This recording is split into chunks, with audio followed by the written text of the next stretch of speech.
Welcome to this special webinar celebrating AAPI history and the stories yet to be told. We would like to thank each and every one of you for joining us today. I would like to turn it over to Irean Swan, who is our moderator for today's program. Ms. Swan's practice focuses on professional liability defense, especially in the area of legal malpractice. And prior to coming to Klinedinst PC, Ms. Swan practiced business litigation with an emphasis in real estate litigation. So without further delay, let's turn things over to Irean. Happy AAPI Heritage Month, and it is a timely webinar, if I might say so myself. But I want to take a chance to introduce our esteemed panelists. I'm going to start based on alphabetical order from last name. I'm going to start with Marty Lorenzo. Marty is the Chief Legal Officer and Corporate Secretary for Mozarc Medical, a company that focuses on developing breakthrough kidney health technology to enrich patients' lives. Marty is a current director and a past officer of NAPABA, the National Asian Pacific American Bar Association. Fun fact about Marty, he's had more than 30 years. He spent more than 30 years in the United States Marine Corps, and he's been in the legal profession for more than 20 years. So please, everyone, give a great welcome to Marty Lorenzo. Thanks, Irean. So glad to be here. Please don't do the Asian thing and add up 50 and 30 and 20 years and all that stuff. And no, I'm not that old. Thanks. Next, we have Sandra Ponting, who is an assistant professor in hospitality and tourism management at San Diego State University. Sandra teaches leadership and organization behavior in management and hospitality and recreation. Her research interests include emotional labor, industry professionalization, organizational identity change, and professional identity construction. And it's all in the context of hospitality and tourism workforce development. So please give a warm welcome to Sandra. Thank you. Last but not least, we have Wendy Urushima-Conn, who is the president and CEO of the Epilepsy Foundation of San Diego County, which is a 501c3 nonprofit organization that's been serving the San Diego community since 1954, so been quite a while. Wendy currently serves as the chair of the Southern California Diversity Council. She's the chair of the Board of Library Commissioners. She also completed recently 6 years of board service for the San Diego Public Library Foundation, and she recently served on the Mayor's Asian Pacific Islander Advisory Council. She is a current board member for the San Diego Rotary Club 33, and she is, I want to put a plug, she is currently a president nominee for the San Diego Rotary Club. So please, everyone, give a warm welcome to Wendy. Thank you for having me. Pleasure to be here. So, since our webinar today is focused on celebrating our AAPI heritage, I want to start with each of you by briefly talking about our respective heritage and what heritage means to you. Heritage, I think, means a lot of things to a lot of different people, and I thought that would be a good place to start. So for me personally, I am Chinese American, and I'm actually a first generation Chinese American. And I moved to the US with my parents back in 2001. So if my math is correct, that's been about a little over 22 years now. So the majority of my adult life has been spent in the United States. For me personally, heritage means remembering, our history. Being proud of my background, even though for me, that's kind of a tricky thing because when you move from a different country, people keep telling you that you need to assimilate into, that country, and, learn the language, learn the culture. But for me, I think it's important, heritage is important for me to remember where I came from, remember my family background. And then also for heritage, for me, it means family. And that often means gathering around to enjoy good food and drinks. I think my husband is on this webinar watching, and if he isn't, then he's in a lot of trouble when I get home. But one funny story I have about heritage is, so my husband is not of AAPI heritage, and when we were dating, I told him that a sign my mom likes him is that she keeps trying to feed him. He keeps asking me, I don't know if your mom likes me. I don't know if your mom likes me. I'm like, she keeps trying to feed you. She likes you. That's her way of saying, I love you, even though she'll never say it to your face. So with that said, right, let's start with Marty. Marty, what is your, let's talk a little bit about your heritage and what heritage means to you. So I'm a Filipino immigrant, Filipino American, large family on the extended side. I had 3 siblings or 2 siblings myself, 3 of us. But when I think about heritage, I think about food. I think about all the things that my family would feed me to and how that continues to be a focal point of our gatherings. We recently had a dear family friend, or we call them aunties, right, in our culture pass, and we're currently going through a ritual that we have in the Filipino American and Filipino community that's called the novena. And so we say prayers and a rosary over the 9 days since the passing of our loved one.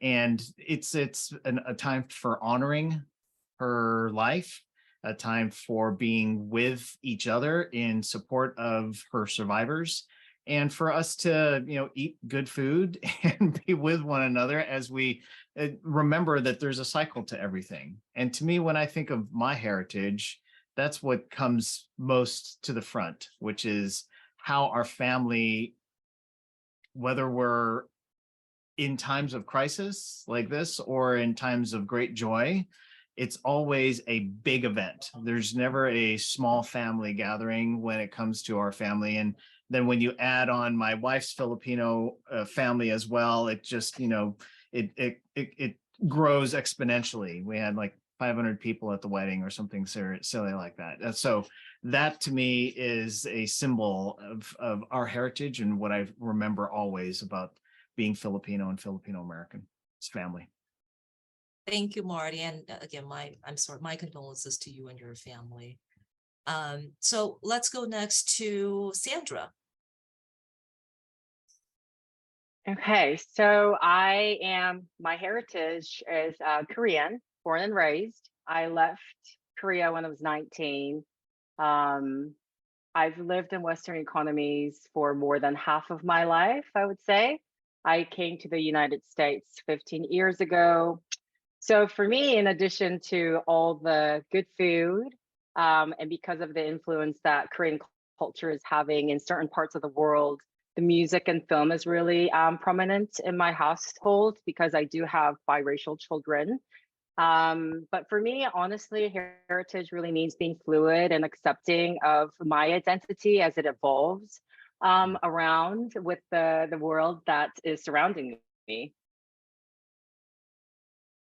Thank you, Sandra. And I have a mixed race child, not children, but child. So I get it. The heritage is a big part of what I want to preserve for her, that she understands, one half of her.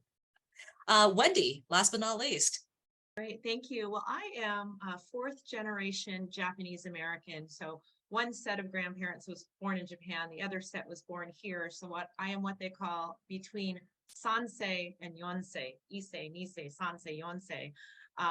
And my children are both biracial, and our nod to that is that they both have Japanese first names and American last names. And for me, I loved hearing kind of this uniform of like food, and we too really value family and lots of food. And if you go home hungry, it's your own fault because you will continually be given food and more food. And what I love a lot, it was interesting growing up, I did not necessarily want to identify as being Asian American. I remembered being teased I'm just getting right into it, as a young child. And I thought it must be better to be white. So when friends said, what are we going to eat at your house? And I knew, we had a pot of rice. They said, do we have to eat with chopsticks? I'm like, no, we're going to have hot dogs. We're going to have hot dogs. If you want, eat your hot dog with a chopstick, you can. And they're like, no, we don't want to eat a hot dog with a chopstick.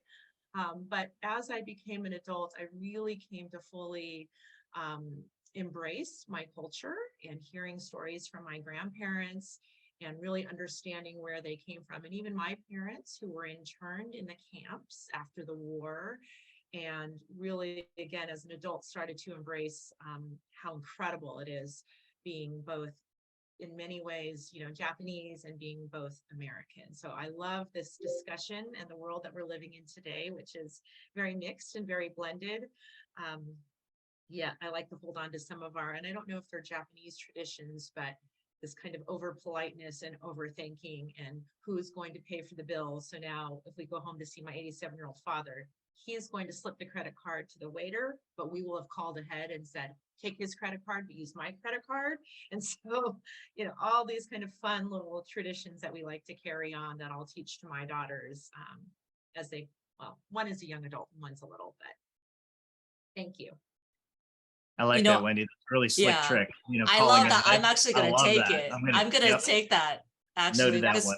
because we always fight over the bill in my family too, and same with me and my girlfriend. So I'm gonna take that trick. I'm gonna use that next time. Or you just Venmo them afterwards, and you think they think that they paid, but I love that. So Wendy, I'm so glad you brought up something that has been very personal to me, and I want to know if it's also personal, right, to Marty and Sandra, the concept that growing up, because of where we grew up, right? That you thought, oh my God, it would be so much, you wanted to almost let go of your Asian heritage a little bit. You wanted to, I think, what I said earlier about assimilate, right? Be like everyone else. I want to talk a little to Marty and Sandra. Have either of you ever felt that way, at any point in your lives? Sure, Sandra, you go first. Okay. So I did my undergrad and my grad studies in Australia in a very affluent, kind of Anglo-Saxon part of Sydney, Australia. And I have definitely felt the need to assimilate, although it was really difficult for me because I went to Australia by myself when I was 19. And I also felt like what Wendy was, referring to earlier, that I was a little bit anti-Asian. Although, like, look at me, I'm Asian. I mean, there's no way about it. There's no way around it. And, I think it just comes with age and experience. I've, over the years, have forgiven myself for hating my Asianness, and have learned actually through my daughters, as I mentioned again, that there's a lot of pride in where we came from and what we have been able to accomplish by living in somebody else's country, essentially, and making it our own. So I have been in that space before, and I own it, and I'm very open about it as well. But not in the sense that I would have a picket card and go, I am anti-Asian. I didn't do that, but I try to avoid my other international friends for sure and try to mingle with the Aussies. But that didn't really work out because I wasn't being authentic. But yeah, we live and learn, and that's okay. But I've been there. Yeah, growing up Filipino American, I went to high school in San Antonio, Texas, and I think the only other Filipinos around were my cousins. So, everyone else was Latino or Mexican American, and with a last name like Lorenzo, because we got colonized by the same Europeans as the Mexicans. I'm often mistaken for being Mexican, and so I just kind of adapted to that culture until Manny Pacquiao started kicking some butt as a Go. And so finally had someone where I could, identify with, and I said, that's my countryman.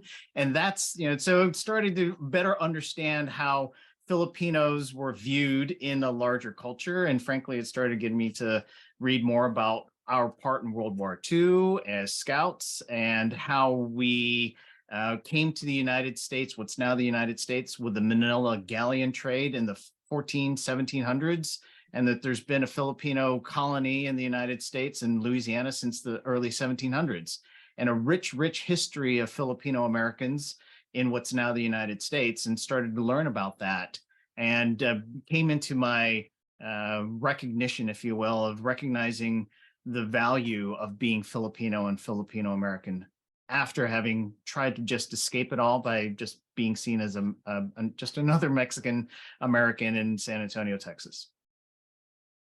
I love that. Marty, it's funny you brought that up, with Manny Pacquiao. I think personally for me, I think a lot of that comes from, me moving here from another country when I was so little. But I think that also comes from us not seeing enough representation, in TV, in film, just I think in general, quite frankly.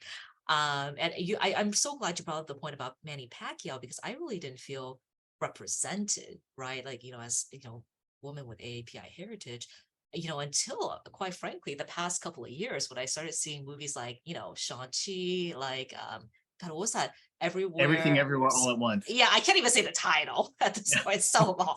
But right, I feel like I didn't feel that recognition. I didn't feel that kind of almost belonging to a certain degree because I grew up in LA. I grew up in a very Asian American community, but on screen it was very much the white, the blonde, blue-eyed, women who are, on screen playing kind of the heroine or the lead, things like that. So I think a big part of it for me was just not seeing that representation. And I think I remember talking to my husband. I was just like, how great is it that, my daughter can watch a TV show and say, hey, I look like that.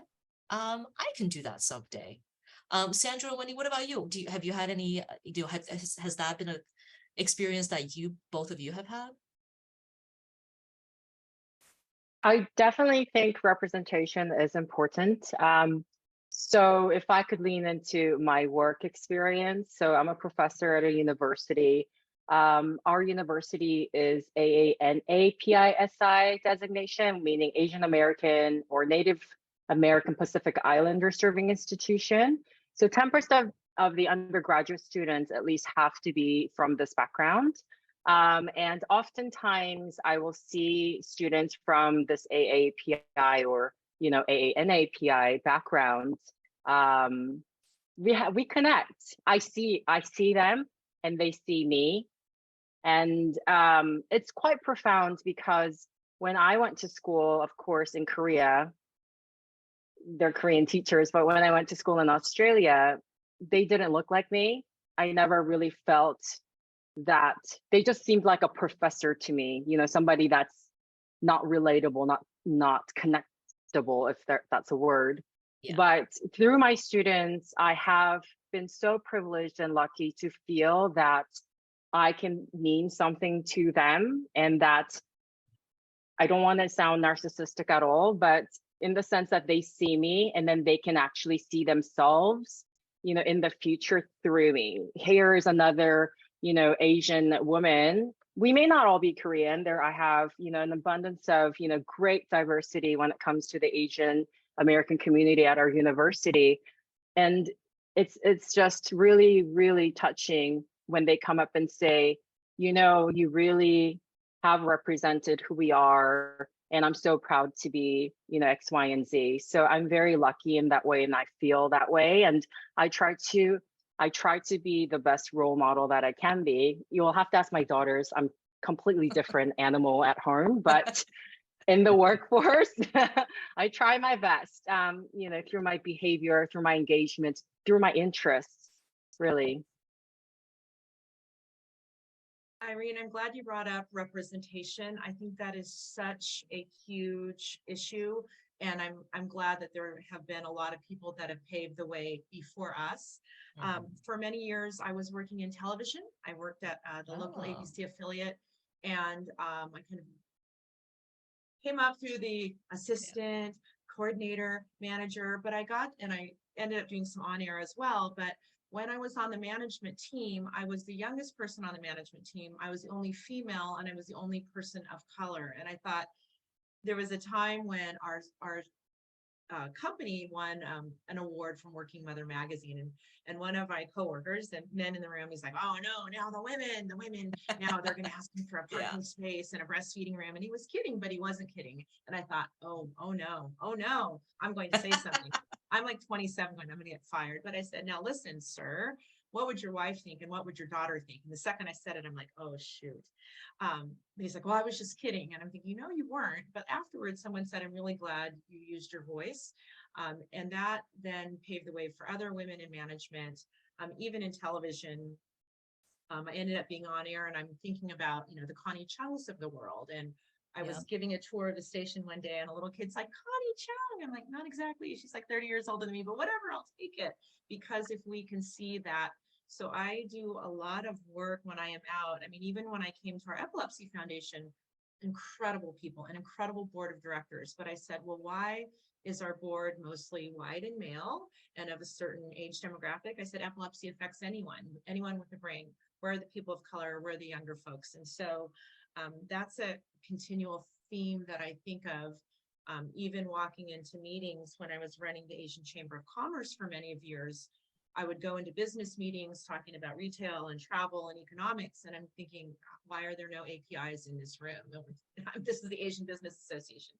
Where are the women? Where are the people of color? So I think, we're making progress. I love this esteemed panel, all at wonderful companies, representing, but I think there is still challenges, meaning room for opportunity and room for growth. And so how can we kind of mentor and uplift those coming, and I know Marty's done a lot of work in the community just because I know Marty, but I think that's, on all of us to help lift up the next generation. And so they can see folks like us in leadership positions in the community. So and I I'm want gonna to get off my step stool. no. Actually, I want you to stay on that for a little bit, actually, because you brought up a great point that I think, that I want to address with all of you, because each of you are in positions where you don't see a lot of people of color. Sandra and Wendy, you're in positions where you don't see a lot of women of color. And I think even with, women of AAPI heritage, I think that circle gets even smaller and smaller and smaller. I think with Marty, individuals of color and people with AAPI heritage in leadership positions who are, chief legal officers, who are, the secretary, president, somebody who's on the board. I think it's a very small circle of people, with AAPI heritage who are in those positions. So something, I want to stay on Wendy for a little bit. I'm going to put a spotlight on you for a little bit longer. I'm so glad you brought up the personal story you had of speaking up. So I want to stay on that for briefly. Have you seen efforts in the workspace, kind of like what you did, or in general, right, in the world around you, that's directed at addressing AAPI concerns that you've seen that have been helpful, that have worked?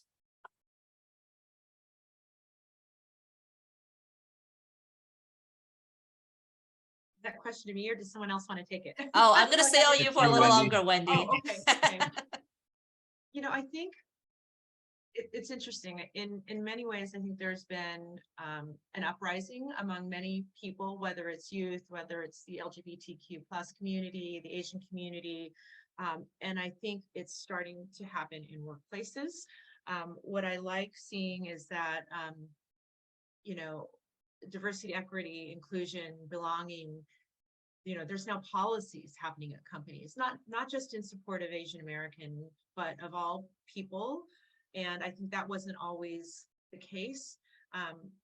I'm still trying to get past with some folks that, DEI or DEIB is a dirty word.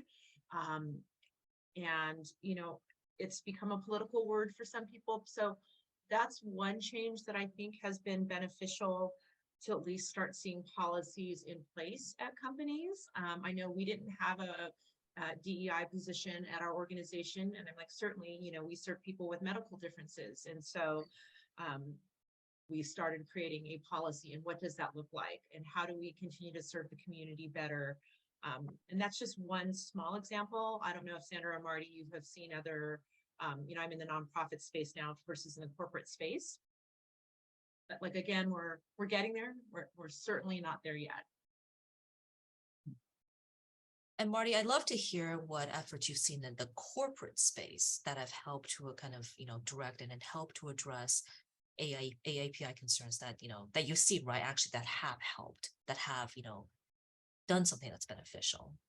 Yeah, for sure. Thanks for that, Irene. And so one of the things that I've been thinking a lot about is the career pathing of AAPIs, right? So if you look at, let's just take law firms for an example as one slice of the industry of the legal profession.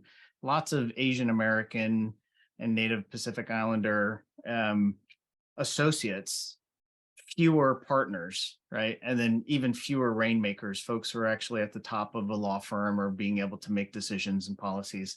Similarly, in corporate America, very few AAPI general counsel, chief legal officers of large public companies. I think there's probably 25 or so.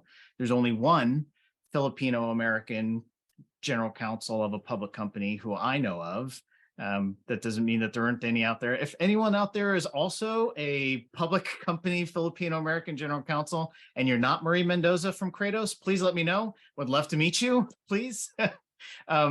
The point to that is that we do a good job at advertising potential careers to students and getting them into the door. So I think we as a community can, the efforts of Wendy and Sandra and others, being able to see, show that there are folks in those careers so that students can say, hey, I can be like that, that's something I can go into. I think we've made good strides in that regard. I think where we need to get to next is the next level. Okay, how do we get folks to be in the C-suite? How do we get folks to be calling the shots so that it's no longer a question of, do those folks belong? You know, it's how are we getting the most value from our human resources, all of the folks in America who add to American history, right?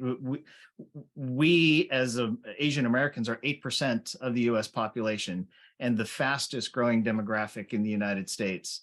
And yet we still don't represent 8% of the leadership of the United States. We got to fix that. Right. And I wholeheartedly agree.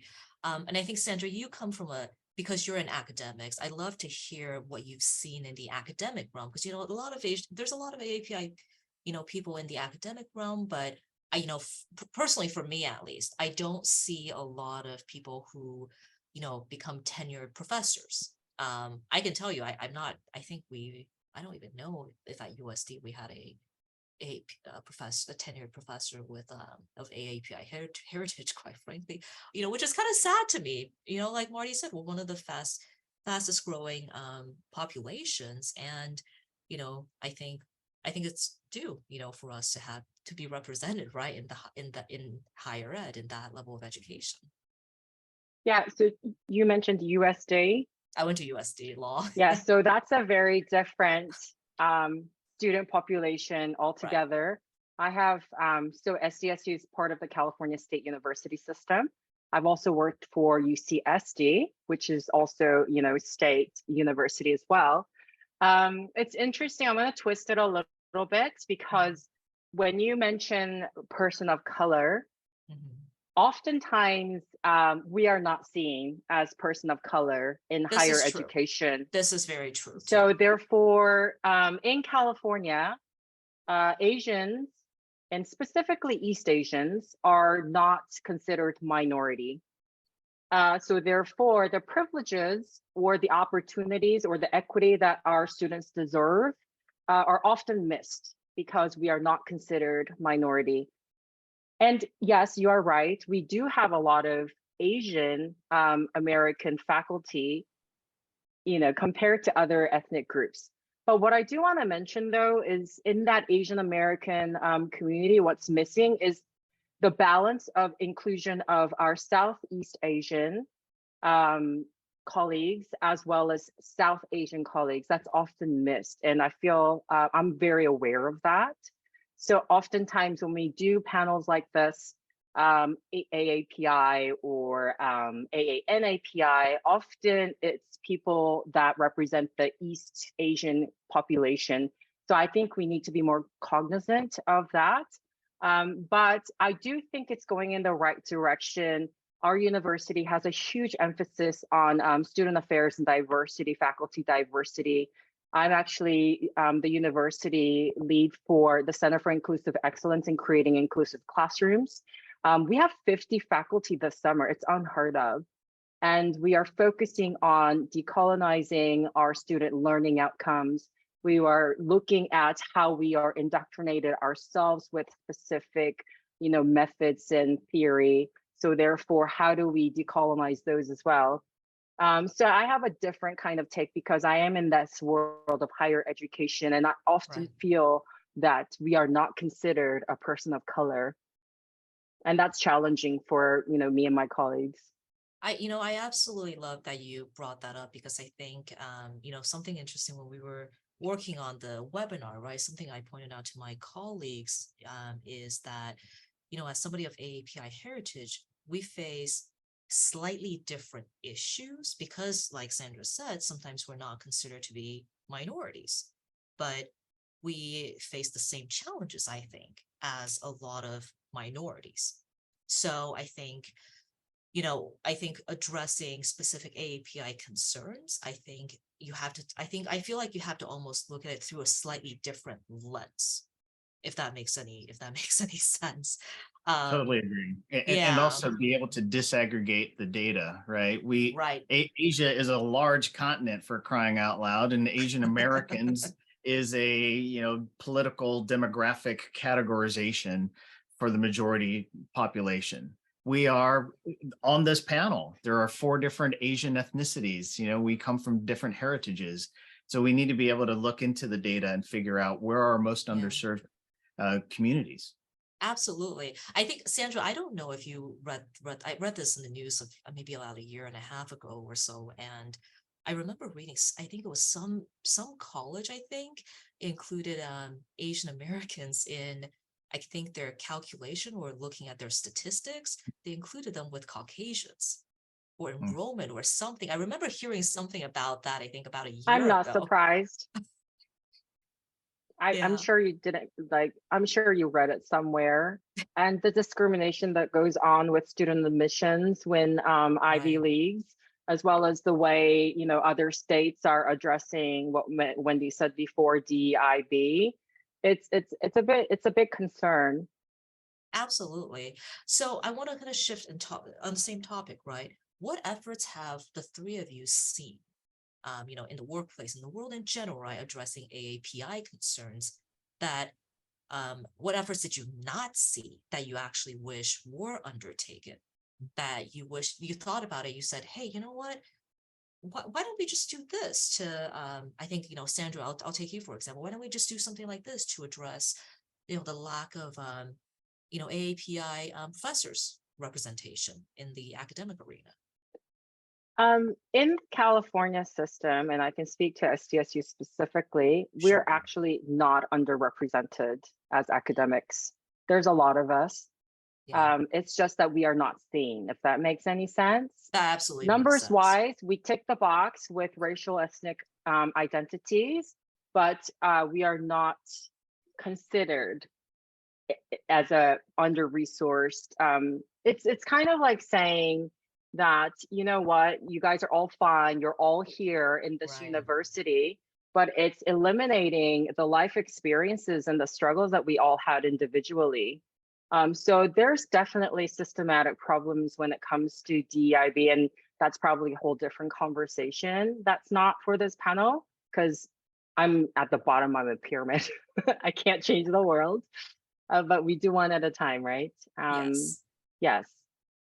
And I think that's the goal, right? And I'm at the bottom of the pyramid at my office too. So trust me, I get it. But I'm on the DEIB committee for our office, and I'm actually very proud of our committee because one thing that I've always said is, we want to take action, we want to take steps that actually culminate into something.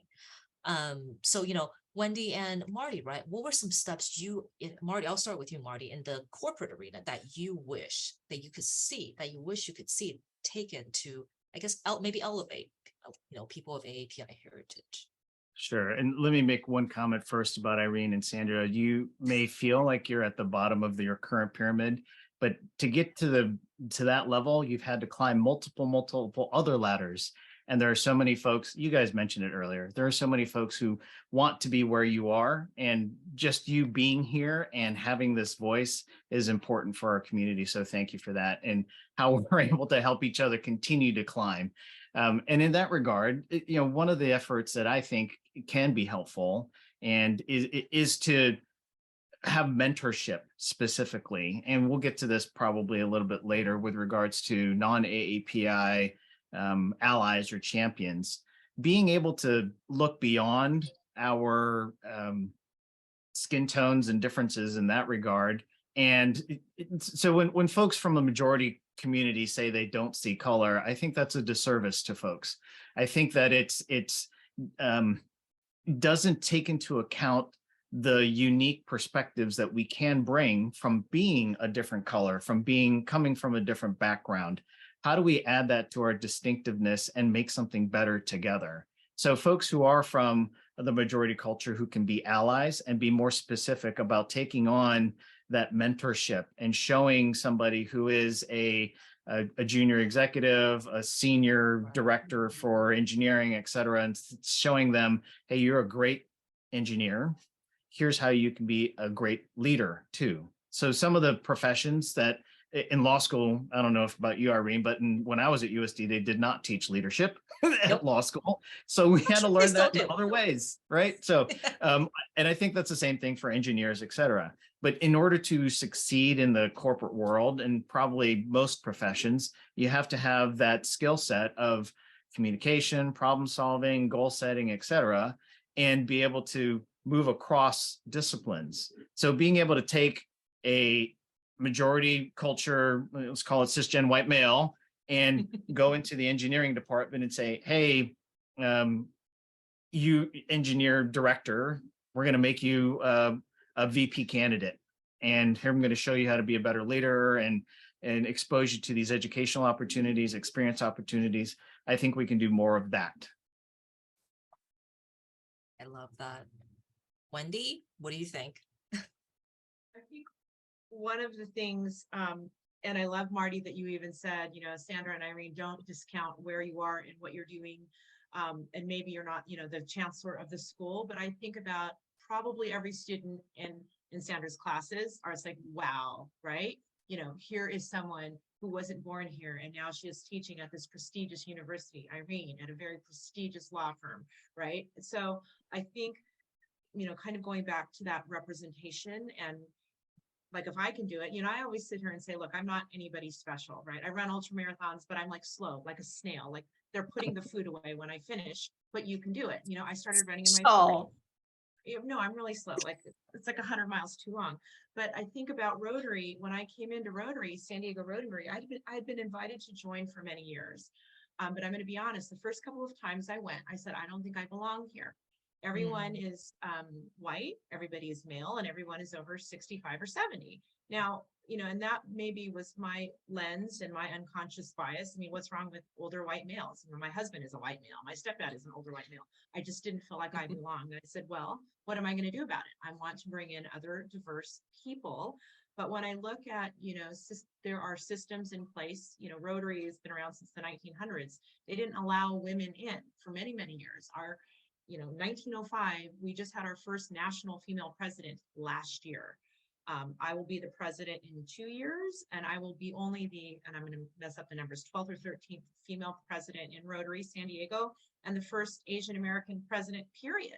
I was looking at the wall of incredible, and these are incredible leaders, incredible. But I thought, there's absolutely zero color on that wall. But I say, rather than being mad about it, like, how do we help elevate other women, people of color, Asians, junior attorneys, junior folks? And back to Marty's point of mentoring, I think sometimes it's just sitting with someone saying, I see you, and I think you can do it, and your unique skill set, your unique background. And sometimes someone say, well, I'm an immigrant, or I'm the first person to go to college. And I said, and that unique perspective is what makes you special, is what makes you you, that you have overcome adversity, you have grit. And that's the person that's going to be on that project the 12th hour, versus maybe someone that's come from a privileged background, that's not used to working so hard. I don't know, but how do we inspire younger people, I keep saying I'm on the back half, but how do we inspire younger people to see themselves in leadership positions? So, and I think everyone on this panel is in leadership positions, whether we think we're higher or lower or whatnot. Scott, remember that. I mean, and this is perfect because, Wendy, I want to stay on the topic a little bit about, working with people who are younger, right? I want to take us all back to the earlier points of our career, and we have a question from Lynn, who is actually a law clerk who's a summer law clerk with us this summer. So Lynn had a question. She wanted to know if any of you had a personal experience, with respect to members of the AAPI community, right? Often having to work, twice or three times harder than their majority colleagues in order to get the recognition. If you have any of that experience, if you've encountered that, I have. It sounds like you all have too. We'd love it if you could share that experience. Go, Marty. Oh, No, Sandra, go ahead, please. Sandra, go ahead. Yeah. I was just going to say that definitely have experienced that for sure, but I think over time it has changed. So when I was again in Australia, different context, definitely had to work harder. And because I was in this very, Caucasian, environment or community, I was very cognizant of that. I did have to, maybe work double the hours that they may have. And that's also because of a language barrier. People think because I have this American Australian twang accent that I was, born and raised in a Western English speaking economy. I wasn't. I had to work hard for it. But and also, of course, I lived in Michigan when I was little, so that's where I picked up my alphabet. But I will say though, nowadays, it's not my white colleagues that I feel that I have to work harder, lack of a better term, against. It's the other. Again, going back to not being seen as a minority and not being recognized as a minority, we are actually put on this pedestal of competing with other minority groups. I'm not gonna name names, but that's how we feel. And it is shared amongst my colleagues who are from Asian, backgrounds. Right. And you do have to, because we have to get grants, we do have to get, research projects, we do get resources from the university as well as, government agencies. There's this sense of competition among the minority groups, which is very sad to see and feel.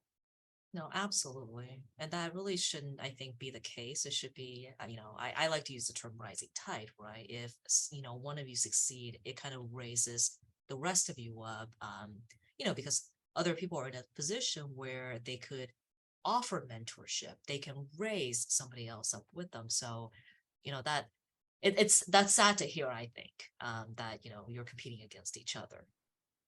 Yeah, let me react real quick to that too. I think that there's an opportunity for us, and I don't have all the answers. I continue to think about these things a lot. Yeah. I think there's an opportunity for us to shift the paradigm and be thinking about not a zero-sum game or a small pie that we have to divide up amongst communities.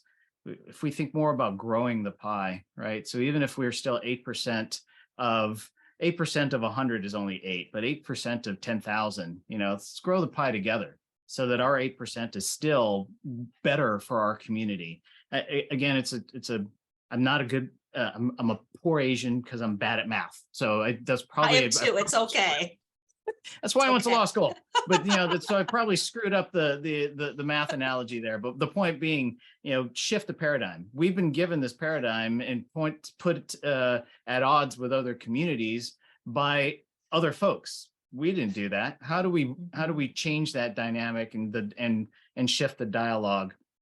Back to Lynn's question, I think that for me, it wasn't necessarily about being Asian American that caused me to work harder, because I felt that it was sort of expected already.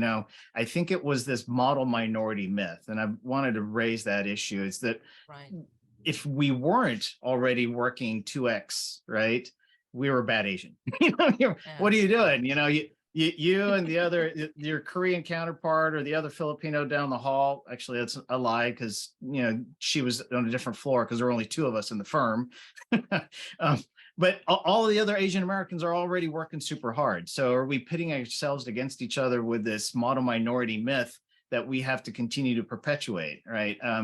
And I felt like I wanted to work harder because I wanted to learn more and grow faster, and also because of that pressure of that model minority myth. Mhm. So that's my personal story with Ferlin. How dare you get an A- in Calc AB, Marty? Right. How dare you? How dare I'm you? so glad you brought that up, Marty. I was just sitting on the model minority. We hear the joke of, the B is the Asian F. And I'm like, that's Mhm. just terrible. It's like my daughter's like, I have all A pluses and I have one A. I'm like, that's fantastic. She's like, I have an A. I don't have an A plus. I'm like, I swear I did not put that on her.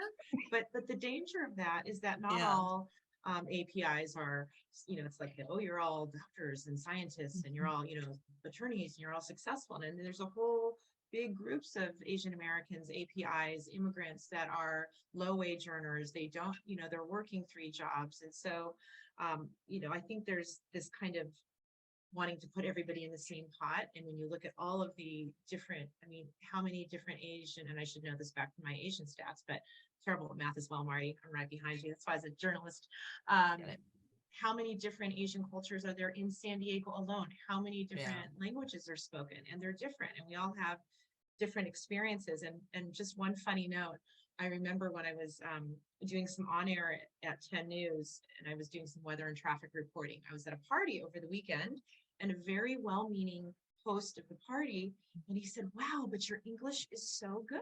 Oh my God, I've gotten that before. You don't speak with an accent. And I'm like, I said, oh, you mean like from the Bay Area? He's like, no. And the wife is like hitting him with her elbow, and she's like, she's not born in Japan. He goes, but your accent is incredible. And I just thought, thank you so much. And so then I thought, here's an opportunity.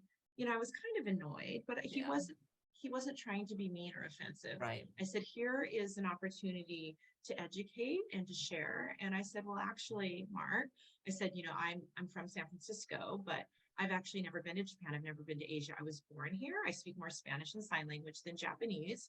I love to eat Japanese food. Actually, we eat more Chinese food than Japanese food. And so it was just this kind of opportunity to engage and to say, not all people with, Asian skin tone or maybe different eyes or dark hair speak a different language or of that culture. So it's just a really great opportunity to have a conversation. And I think, we're all works in progress. We don't know, unconscious bias. I probably stick my foot in my mouth at least 3 times a day. I probably have done that 3 times during this webinar. And so at the end of the day, it's like, how do we help educate, but also how do we really kind of give more grace to others and also to ourselves at times. I apologize if I offended anyone on this webinar. I probably have. See, I have definitely gotten that question before, but for me, I'm like, well, I'm technically not born here, so fine. So I want to kind of pivot a little bit. We have a lot of allies who are on this webinar with us today. And one question that we got from an attendee is, how can allies help with AAPI hate issues? And if you have any examples to share that allies should know about. So one thing that I'll point out, particularly with regards to anti-Asian hate, is the AAJC's training on Hollaback. If y'all haven't heard about that, I'll drop a link to that in the chat. But essentially, it's being an upstander when we see things that we know are not right. Someone's harassing that auntie or that uncle, that manang, who's shuffling down the street buying groceries, and someone's wants to take COVID hate on them or something like that. How do we stand up without putting ourselves in physical danger? How do we provide support to those who have been victimized in that regard? I'll drop that into there's a lot to unpack there. I'll just drop a link into the chat. That would be great. I was just going to point out, I don't know if any of you saw this recently. I'm on Reddit a lot as a millennial. There was recently a video of, I think a Korean American actually who came to, I think, a it was somebody on a Japanese subway, and he was getting harassed. People were saying things like, Hiroshima, something like that to him, and he was Korean American. He came in and he was just like, hey, I'm from Texas. Like, you gotta just stop harassing the guy. What are you doing? And you could tell the person who was doing it was recording, like, I think doing like a live or something and trying to do it for kind of clout for some reason or another. But you're right, Marty. I'm really glad you brought that up, and we'll share the link with the attendees afterwards. But it's kind of the, if you see something, say something, right? Don't just kind of stand by and let it pass. I'm also happy to share, being an academic, there's a method that we also teach in the inclusive classroom as well at the university. There are 2 faculty members that came up with this approach. It's called the RAVEN, RAVEN approach. If you Google it, it's right there. So essentially you redirect in terms of what's happening. You ask probing questions to clarify. I think I heard you say this, right? Values, clear your value clarification. In this organization, we do not condone, etc. Emphasize what you have, what your own thoughts and feelings are towards the situation, and then also curate some of next steps. So Raven, it's easy to Google. Those are a good way for our allies as well as ourselves when we encounter uncomfortable situations. National Conflict Resolution Center, NCRC, also is a great resource for helping to mediate and deal with difficult situations, which could often be situations surrounding race, ethnicity, heritage, and whatnot. But I love, Marty, the whole being, an upstander versus a bystander, because you look at the stats, the bystander stats of like everyone thinks somebody else is going to do something, and then nobody has done anything. Nobody, even if you're the 4th person to call 911, it's better than someone thinking somebody else did. Or you're stepping in and saying, hey, can I help? How can I help? What does help look like for you? Can I just jump in and redirect? I love the RAVEN acronym. Right. Great. Yeah. I was gonna say, Marty, do you remember? I think it was the case of it was Kitty something, and it came out of New York, where I think it was a woman. Yeah, it was a case we studied in law school, actually, taking it kind of back, but it was a case. It was in New York. It was a woman who had gotten murdered. But then everyone in the nearby apartment building heard. Yeah, I don't know if it was New York or Chicago or somewhere else, but everybody nearby had heard, but they all kind of assumed somebody else had called 911. Yeah. So we only have about a few minutes left. I want to end this on a very positive note. I want to end this on a positive note, and ask each of you to tell a personal story of a time you felt included in a sense of belonging. To kind of wrap up our AAPI Heritage Month and webinar on that note. So Marty, why don't we start with you? I see that you're not muted. Okay. It's my fault for not pushing the mute button. I get it. So that's right. Yeah, I have to say that the most recent, so 3 examples come to mind in my most recent professional experiences or journey, if you will. First, when I joined Petco, I had an Asian American GC, and I felt like I was included. Period. When I went to my next company where I was the GC itself, it's called ViaSite, I had an Asian American CEO. And so we had a lens towards inclusion that way as well. And I don't know how, but fortunately, the stars continue to align. And my current CEO at Mozarc is South Asian. And again, just having a team that I work with that is able to understand that perspective.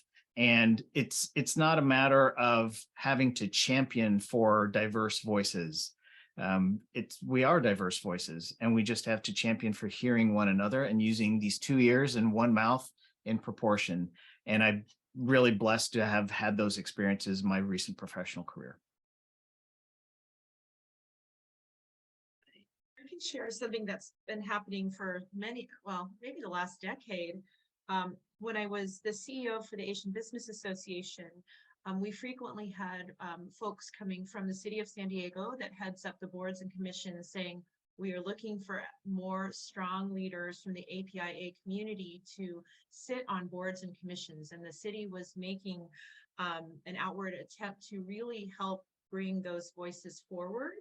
And so, be careful what you raise your hand for. I've been able to serve on the library commission, but I was recently appointed to serve on the reenacted, refurbished, relaunched women's commission, and I serve as the vice chair. And so again, in my role there, I keep thinking, we're looking at what are issues that face women, what are issues that face, I'm thinking of how do they affect APIA women. And so I love that now larger systems are looking at the strength. And also I'm getting a lot of Wendy help us build diversity on boards, local boards around town, including more Asian Americans. So I think that's exciting. Perfect. And I think we're right on time. We'll wrap up with Sandra. I'm going to bring it right down to kind of Google Street level, if you will. So for those of you that are parents, may have experienced how you relive that whole, experience of being Asian through your children, through the socialization you're kind of forced into with other parents that is not of your choice because of it's your children's. And recently, I live in a pretty white community again, and amongst the moms who are wonderful, just really, really inclusive, community, they were talking about their childhood in America, and referring to, I guess, some nostalgic stationery that was popular in the 90s. And they were just talking and talking and talking, and I have no reference to this, right? Because I grew up in Korea. And they said, "Oh, what was your favorite during that time, Sandra?" And I said, "Well, I don't have one because I didn't grow up here." And then everybody just went silent. I get it. It's okay. I'm an adult. I can take it. But one of the moms actually stepped up and said, "Well, what were some of the popular things in Korea in the 90s then? What stationery were you really into?" Yeah. And as an ally of any ethnic or minority groups, I think it's important for you to ask and be interested, to feel included and lift up somebody's day that you are part of this community. So that's my most recent positive experience. I love that. So I'll kind of wrap up with my own. We have a couple of minutes to go. I think my own is just being invited to be on the DEIB committee at my office, and being asked to host this webinar with all the three of you are esteemed panelists, and just being able to have this great discussion and to bring these issues and to talk through these issues with the three of you. So I think I'm very blessed, and I'm very honored to have been able to do that. So thank you all for dealing with me today, and for being on this webinar with us today. So I think with that said, I think we are just about out of time. Scott, how am I doing? I think I did pretty good on timing. Pretty good. My math is terrible, Great. but my timing is pretty good. Well, huge thank you to Klinedinst, to Irene and Absolutely. Scott and everyone there for even making this a priority. It's really, really meaningful. So thank Yes, you. absolutely. Thank you, Irene. Thank Pleasure you, to be Scott. here. Thank you. And thank you to the three of you. I hope, don't be strangers. I would love to keep in touch. And I think, I think you've all hit the nail on the head, right? It's about, none of us have the solution, but I think small steps will kind of get us there and, make progress in this area. We'll light our own corners. Thanks, everybody. Yep. Appreciate Thank you so much. You. Thank you all so Bye-bye. much. And thank you to our attendees for being here with us today, our allies and our friends.